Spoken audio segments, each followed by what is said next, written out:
The Elder Gods had transformed Scorpion into their weapon in order to defeat the Dragon King before his plans of domination unmade the realms. With his enhanced abilities, he tirelessly tracked Onaga through the realms until finally he cornered him in the Nexus. The Dragon King had many allies, but they were of no consequence. It was in fact Scorpion who was the true champion of the Elder Gods, the enforcer of their will.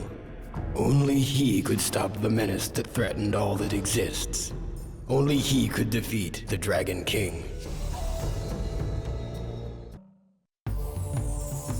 Baraka assumed that the treacherous Mileena had given her armies a powerful magic. They fought with savage brutality, but he could not stop their advance. He vowed that Mileena would pay for her betrayal. Baraka's warriors brought word that she had agreed to meet with him in an ancient lair, but Baraka was no fool. He sent another in his place. Baraka's scouts reported that the Earthrealm warrior Sub-Zero was near. He allowed his remaining militia to deal with him and set off alone to ambush Mileena. He knew by the scent of Tarkatan blood on her clothes that she had already killed the one he had sent to meet her. But her sense of smell was not as keen as a true Tarkata's. She was unaware of Baraka's presence. He barked her name, and when she turned to face him, he tore her apart.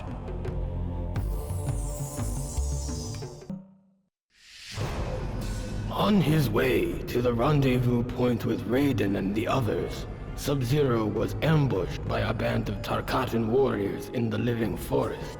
He tried to outrun them, but there were too many. He was quickly surrounded. Sub-Zero decided that his last living deed would be to vanquish as many of these barbarians as he could before he succumbed to death. As Sub-Zero began his attack, he felt his armor speak to him. It guided and strengthened each blow as he broke their limbs and crushed their skulls. At his feet, a dying Tarkatan warrior uttered the words, "Long live the Dragon King."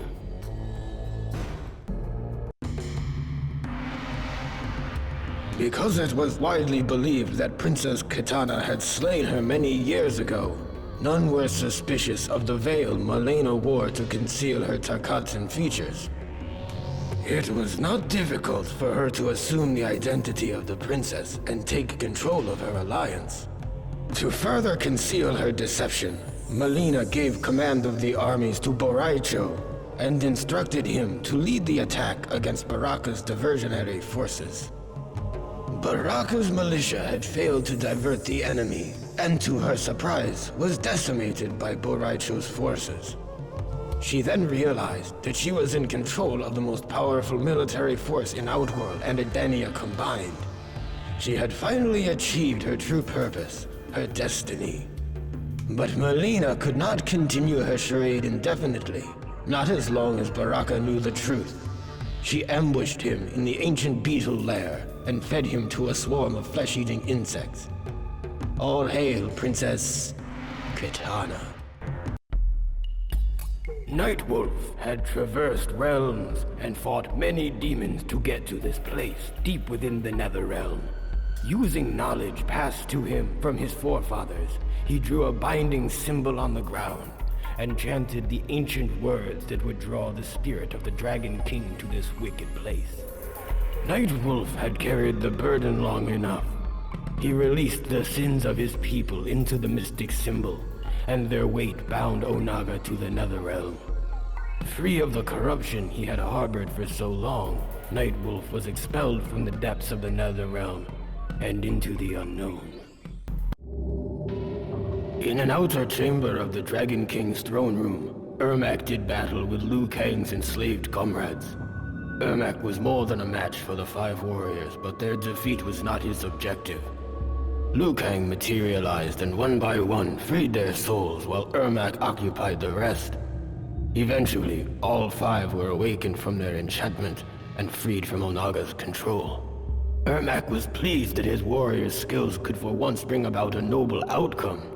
He sensed, however, that an ominous force still shaped the destiny of the realms. It was everywhere. He could feel its influence on Onaga, though the Dragon King was oblivious to its manipulation. Time was running out. Ermac feared the celebration of this latest victory would be short-lived.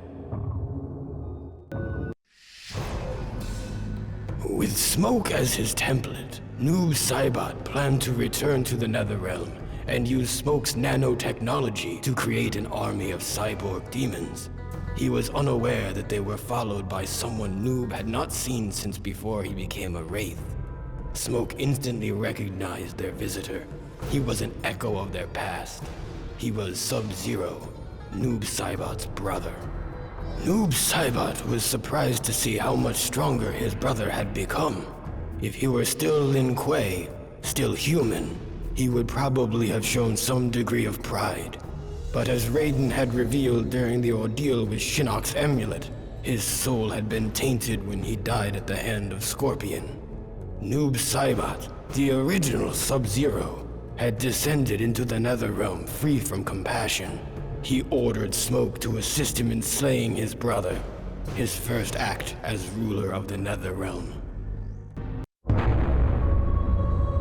So that I would be able to defend myself during the quest to find the Kamidogu, Onaga had given me the power to absorb the fighting ability of any warrior I encountered, but his gift would prove to be his undoing.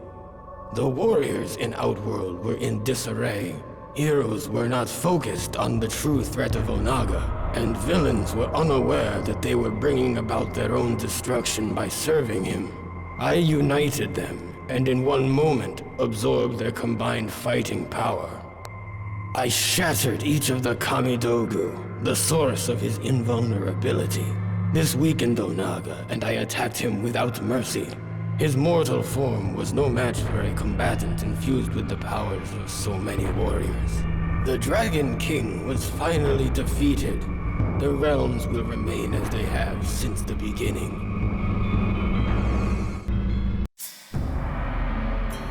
The mercenary Dairou had succeeded in stealing the Declaration of Order and was paid many coins for his efforts.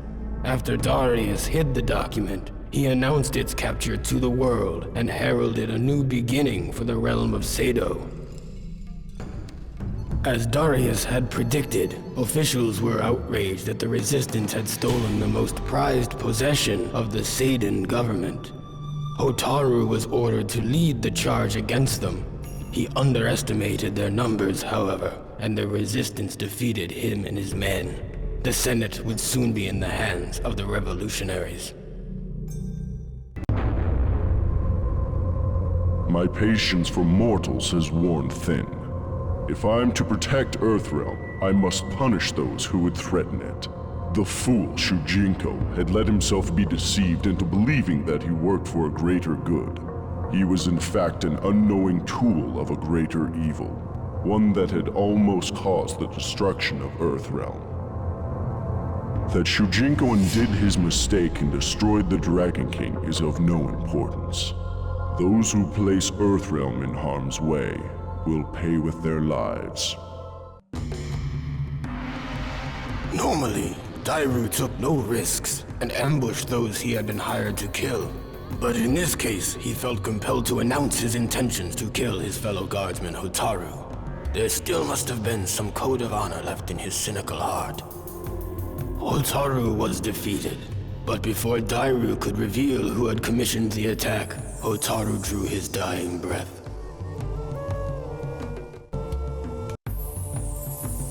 The traitor Tanya had given the Dragon King the information he needed to finish merging the Kamidogu. But before he conquered all the realms, Jade would see Tanya dead. Jade had allowed Baraka's soldiers to capture her, feigning defeat in battle. As Tanya approached her prisoner, Jade waited for the right moment, and threw a glass orb filled with concentrated Sarkata essence at her. The glass broke, splashing its contents across Tanya's body. Baraka and his vile savages worked themselves into an uncontrolled frenzy. They perceived Tanya to be a rival male and instinctively attacked. I doubt she survived the encounter. Noob Saibot was not originally a demon. which might explain why Ashrah sensed such great evil in him. He had to earn his place in the Netherrealm. He actually desired to remain there. His companion, however, seemed to be having a problem adjusting. Perhaps there was some good left in the cyborg. Whatever the case, Noob would have to face Ashrah alone. Ashrah defeated Noob Saibot and finally earned her ascension from the Netherrealm. But the sword that made her escape possible did not travel with her. I suspect it still remains in the Netherrealm, waiting to release another of its denizens from damnation.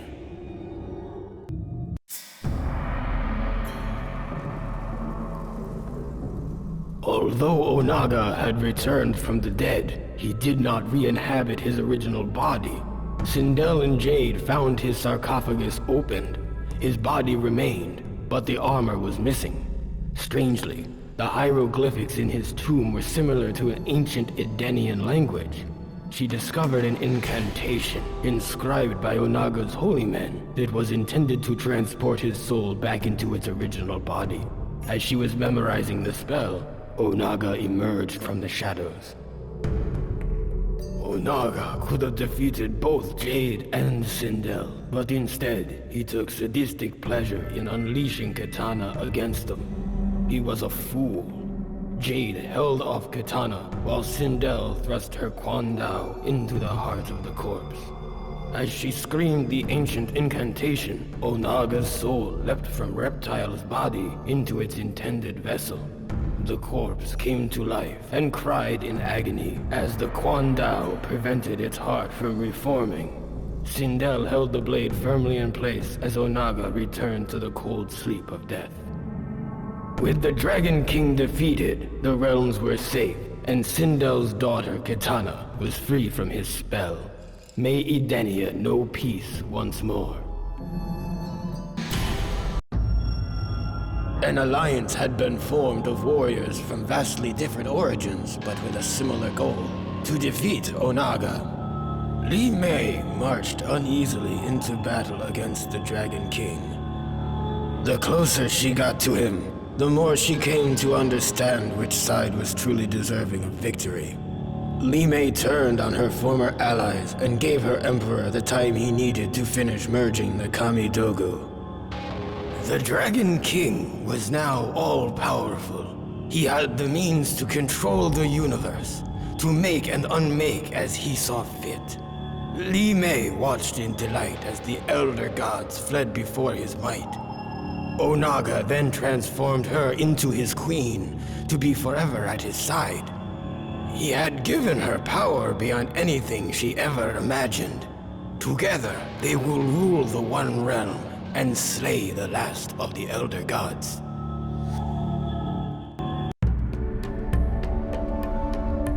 Onaga seemed invincible. The races of Outworld were in disagreement over how to deal with this threat, and Baraka's hordes were sweeping the land. Rai Cho had almost given up hope when he was visited by the spirit of his greatest student, Liu Kang. Their roles now reversed. Liu Kang gave Rai Cho the inspiration necessary to continue the fight.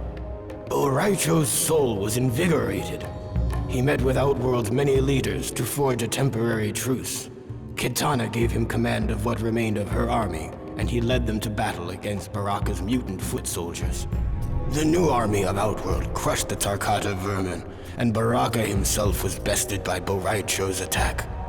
The victory inspired the people of Outworld to rise up against the Dragon King. In the wilds of Outworld, Hotaru captured the renegade Earthrealm warrior Sub-Zero and brought him before the Dragon King. Onaga's judgment of Sub-Zero was swift, and Hotaru was given the task of carrying out his punishment: death.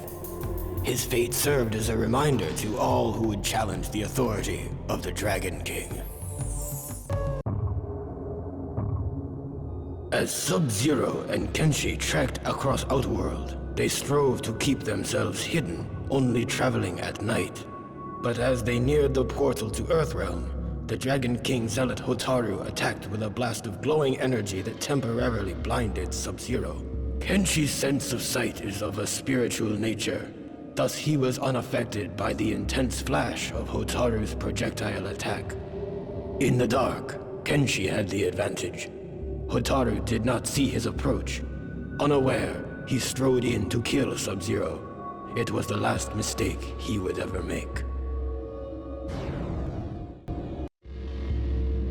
The others had defeated the Dragon King, but left his broken body unattended on the floor of his throne room. Not long ago, a similar fate had befallen his former advisor, Shao Kahn. Havik ripped the still warm heart from the carcass and consumed it, thus absorbing Onaga's power to reanimate the dead. Had the Dragon King succeeded in his plans for total domination, the never-ending turmoil of life would have come to a stifling halt. Those who defeated him believed that the realms were at rest once more, but Havik vowed to restore the chaos that once ravaged Outworld. Shao Kahn would rule again. In Edenia, Tanya had located the ancient texts that described the process by which to fuse the Kamidogu into one. With this information, Onaga was able to create the One Kamidogu, a tool of unspeakable power. As the Dragon King was distracted, reveling in his victory, Tanya seized the opportunity to snatch the Kamidogu from him, thereby obtaining godlike power. She destroyed the Dragon King and became ultimate overlord of the realms. Liu Kang's friends had been freed, Onaga had been defeated, and the realms were secure once more. But there was one battle that remained. Liu Kang's body had been used by some unknown force as a tool of destruction. It had left death in its wake and needed to be stopped. The chaos would end in Earthrealm. The fight raged with neither combatant able to best the other, when a jolt of energy crackled through them both. Liu Kang's nerves blazed like fire, and he felt a rush of air fill his lungs for the first time since his death. He was Liu Kang once more, protector of Earthrealm, champion of Mortal Kombat.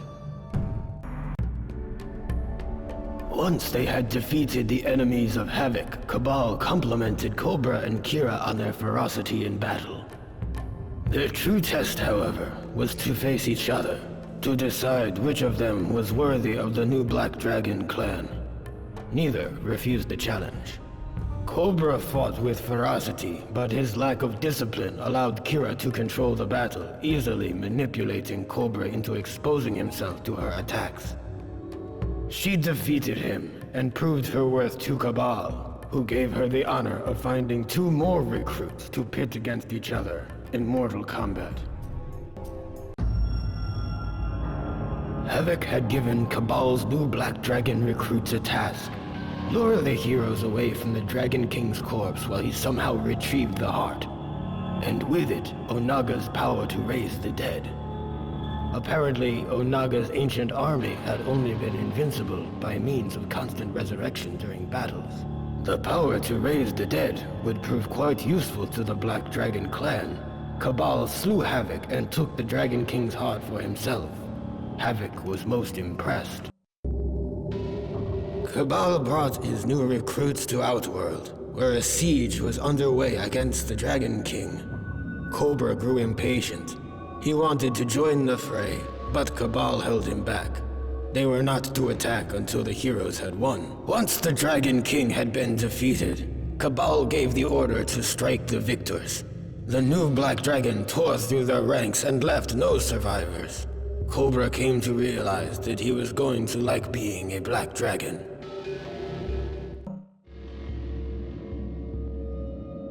Goro had regained control of his Shao Kahn army and fought to cleanse Outworld of the Dragon King's Tarkatan horde.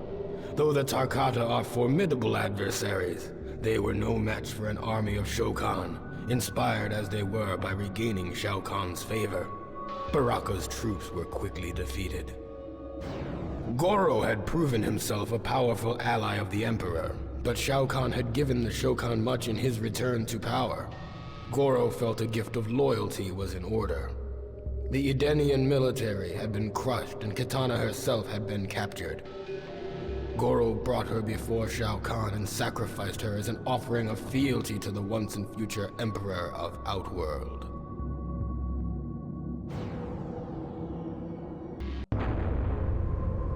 Shao Kahn had regained his strength, and he and Goro marched boldly to the Dragon King's throne room, slaying all who stood in their way.